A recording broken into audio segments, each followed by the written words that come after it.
Маңғыстау облысының білім басқармасы мен Қазақстан Республикасы сыбайлас жемқорлыққа қарсы іс-қимыл агенттігінің Маңғыстау облысы бойынша департаментімен бірге сыртқы талдау жасалған болатын. Сыртқы талдаудың нәтижесінде Қарақия аудандық білім бөліміне қарасты қызметкерлердің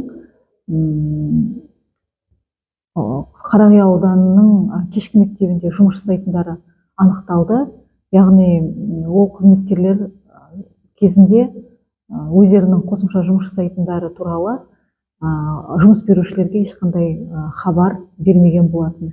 Енді жалпы білім басқармасында, білім бөлімдерде жергілікті жерде сыбайлас жемқорлыққа қарсы және сыбайлас жемқорлықтың алдын алу мәселелері бойынша жүйелі жұмыстар жүргізіліп келеді. Жалпы осы қызметкерлермен де түсіндіру жұмыстары жүргізілді. Жан-жақты талдаудың нәтижесінде түсіндіру жұмыстары жүргізілді. Яғни бұл қызметкерлерге тәртіптік шаралар қолданды. Қазіргі уақытта бұл қызметкерлер өз қызметтерінен босады. Сонымен қатар Қарақия ауданына қарасты кешкі мектеп Жетібай ауылындағы филиалы жабылды. Сыбайлас жемқорлыққа қарсы іс-қимыл агенттігімен бірлескен жоспарымыз бар.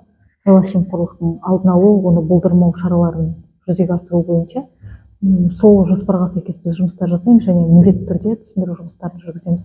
Әрбір қызметкерлермен тек қана білім басқармасының, білім бөлімінің және жалпы білім басқармасына қарасты барлық білім беру ұйымдарының басшыларынан бастап педагогтарына дейін, қызметкерлеріне дейін жүйелі сыбайлас жемқорлық фактілерін болдырмау бойынша жұмыстар жүйелі жүргізіліп тұрады.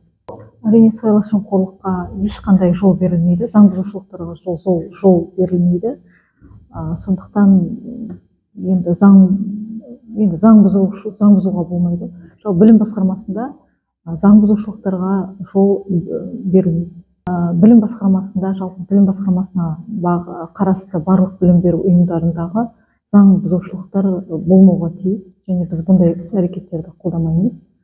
Бұндай шаралар болашақта болмас үшін профилактикалық шаралар, әрбір қызметкермен профилактикалық шаралар, түсіндірулер, кездесулер өткізілуде.